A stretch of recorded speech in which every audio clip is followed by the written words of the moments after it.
নমস্কার বন্ধুরা। আগে অর্থনীতির বিষয়ে বলতে গিয়ে দুটো বিষয়কে বিশেষভাবে জোর দিয়েছিলাম। একটা হচ্ছে ডিমান্ড সাপ্লাই, আর একটা ছিল মূল অর্থনীতির বিষয়, সাধারণত সমাজতান্ত্রিক অর্থনীতি বা গণতান্ত্রিক অর্থনীতি, দুটো অর্থ ব্যবস্থা। এবং কোনো কোনো দেশে দেখা যায় যে দুটো মিলিয়ে চলে, যেটাকে বলে মিক্সড ইকোনমি। আজকে আর একটা ব্যাপার উল্লেখ করছি। দেখবেন আমাদের দেশে কেন সারা পৃথিবীতে কৃষি একটা মূল জিনিস থাকে। কারণ চাষবাস বা কৃষির উপরে নির্ভর করে আমাদের খাদ্যটা বেশিরভাগ চলে। কৃষিতে ধরুন ধান, গম, আখ, সবজি, পাট, এই সমস্ত জিনিসগুলো আছে। তাই এগুলোতে তো সরকারের নিয়ন্ত্রণ নেই। সরকার তো এগুলো ব্যক্তি মালিকানা জমি। চাষি তার নিজের ইচ্ছা মতন বীজ বপন করছে, বাজার থেকে বীজ কিনে নিয়ে আসছে, সার কিনে নিয়ে আসছে, সবজি তৈরি করছে বা চাল তৈরি করছে। ইচ্ছে হলো না চাষবাস করলো না, এক সিজন ছেড়ে দিল, পরের সিজনে গিয়ে কাজ করলো। নিজের ইচ্ছে হলো না, অন্য কোনো চাষিকে দিয়ে দিল জমিটা, সেই চাষি ইচ্ছা অনুযায়ী চাষবাস করলো। তাহলে ভাষা, অর্থনীতির ভাষায় যাই হোক না কেন, যেটাই অর্থনীতির ভাষাতে থাকুক না কেন, কৃষি ব্যবস্থাটাকে আমরা কোন জায়গাটায় ফেলবো?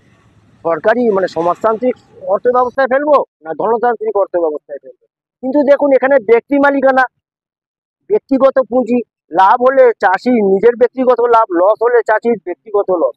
তার মানে এটা বলতে গেলে গণতান্ত্রিক অর্থ ব্যবস্থারই একটা ভাগ।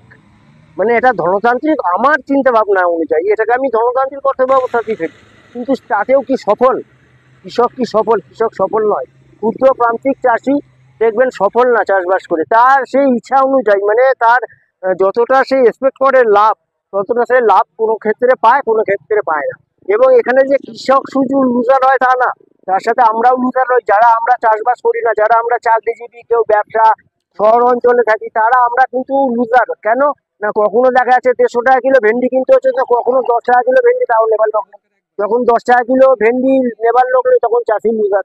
আবার যখন দেখা যাচ্ছে 150 টাকা কিলো ভেন্ডি বিক্রি হচ্ছে, আমাদের বেশি দাম দিয়ে কিনতে হচ্ছে। তার যারা উপভোক্তা, আমরা যারা কিনছি, তারাও লুজার। আবার দেখা যাচ্ছে কৃষকও লুজার। তাহলে অর্থনীতিতে বলা যাবে না এটা যে সমাজতান্ত্রিক বা ধনতান্ত্রিক কোনো অর্থ ব্যবস্থায় দীর্ঘমেয়াদে সফল হচ্ছে। এখানে প্রযুক্তির কি কি ব্যাপার আছে, কেন কৃষকের হাতে নিয়ন্ত্রণে থাকে না চাষবাস, সেইগুলো নিয়ে দেবো। তা আজকে শুধু এইটুকুনি বললাম। ভিডিও যদি ভালো লাগে, ভিডিওর সাথে জুড়ে থাকবেন, লাইক সাবস্ক্রাইব করবেন, যাতে পরের ভিডিওগুলো ছাড়লেই যাতে আপনারা পেতে পারেন। নমস্কার।